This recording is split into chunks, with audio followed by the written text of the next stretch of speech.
Guys, તો રીનાબા સોલંકીએ મને કહ્યું હતું કે તમે લોકો ગુજરાતી દાળ કેવી રીતે બનાવો એ બતાવજો. તો અત્યારે હું ગુજરાતી દાળ બનાવવાની છું, જેના માટે મેં દાળ બાફી લીધી છે. તો દાળ અંદર બિયા નાખ્યા છે અને બોઇલ થઈ ગઈ છે, તો એને અત્યારે સાઈડમાં રાખીશું. અને તેલ મૂકી દીધું છે, જે ગરમ થઈ ગયું છે. હવે એમાં થોડીક રાઈ નાખીશું, હિંગ નાખીશું ચપટી જેટલી, મીઠા લીમડાના પાન. રાઈ ફૂટી ગઈ છે, તો અત્યારે હવે ટોમેટું અને લીલા મરચાં છે એ નાખી દઈશું. અને થોડું સાંકળી લઈશું ટામેટા અને મરચાંને. ગાઈસ, આ જિંજર પેસ્ટ છે એ નાખી દીધી છે. રેડીમેડ જિંજર પેસ્ટ છે, તમે ફ્રેશ પણ નાખી શકો.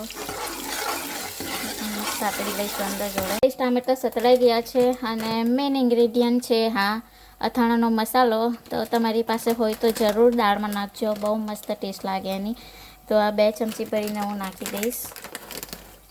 અને બીજું છે ગુજરાતી દાળનો મસાલો, એ પણ 1 ચમચી ભરીને નાખી દેવાનો જોડે જ વઘારમાં. અને ત્રીજું છે આ વરાની દાળનો લાલ ગરમ મસાલો, આ છે.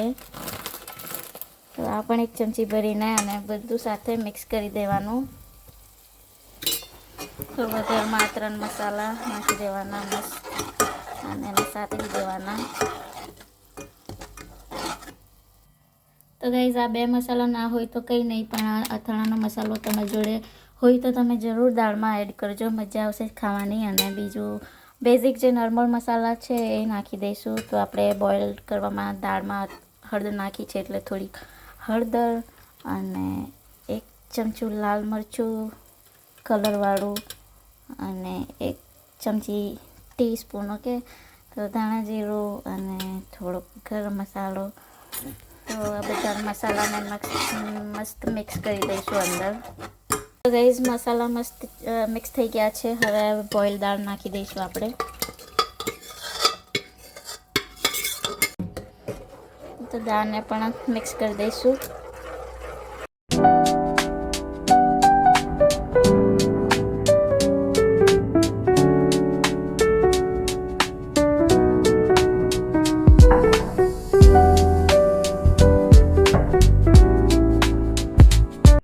તમને જેવી જાડી પાતળી દાળ જોવે એવી રીતે પાણી એડ કરવાનું. તો મેં કેટલમાં પાણી ગરમ કરી દીધું છે. તો પહેલાં આપણે કુકરમાં થોડી દાળ રહી જાય ને એટલે કુકરને ધોઈ નાખવાનું.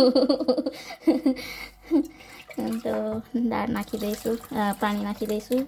તો તમને જેટલી પાતળી જોઈતી હોય એવી રીતે પાણી નાખવાનું અંદર. તો ગરમ પાણી નાખવાથી અંદર સારું મિક્સ થઈ જાય, અને ઠંડુ પાણી નાખીએ ને તો પછી પાણી દેખાય ઉપરથી, એટલે હું ઓલવેઝ ગરમ પાણી નાખું દાળમાં. તો દાળને હવે સરસ ઉકળવા દઈશું આપણે. તો હજી થોડીક જાડી થશે ઉકળ્યા પછી, એટલે એ રીતે તમારે પાણી નાખી દેવાનું. તો પાણી નાખ્યા પછી આપણે દાળને ઉકળવા દઈશું એમનામ જ. તો ગાઈઝ, દાળ ઉકળે છે મસ્ત મજાની, અને મીઠું નાખવાનું રહી ગયું હતું. તો સ્વાદ પ્રમાણે મીઠું, બોઇલ કરતી વખતે પણ દાળમાં નાખ્યું હતું એટલે એ હિસાબે મીઠું. અને ટુકડો ગોળ લીધો છે. તો તમને જેટલી ગળી દાળ જોવે એ રીતે તમારે ગોળ લેવાનો, સુગર પણ નાખી શકાય. તો હજી ગોળને ઓગળવા દઈએ આપણે. ગોળ ઓગળી જાય પછી આપણે લીંબુ નાખીશું. તો ગાઈઝ, 10 થી 15 મિનિટ થઈ છે અને દાળ એકદમ ધીમા તાપે ઉકળે છે. અને આ બાજુ મેં અડધું લીંબુનો રસ લઈ લીધો છે. તો આ અડધું ફાડ્યું છે, મોટું હોય તો અડધું અને નાનું હોય તો આખું. તો આ લીંબુનો રસ નાખી દીધો, મિક્સ કરી દઈશું.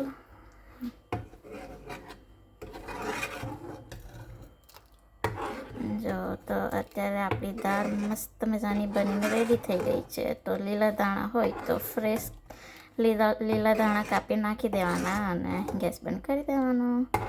દાળ રેડી થઈ ગઈ છે. ગુજરાતી દાળ, ખાટી મીઠી તીખી ગુજરાતી દાળ મસ્ત મજાની. થોડી ઠંડી થશે એટલે થોડીક હજી જાડી થશે. ગેસ પરથી ઉતારીશ પછી. તો ગાઈઝ આ છે દાળની રેસીપી. તો તમને ગમી હોય તો ફોલો કરી દેજો અને લાઈક કરજો, કમેન્ટ કરજો અને ના બનાવી હોય તમે આવી રીતે તો બનાવજો, મસ્ત લાગશે. Bye bye.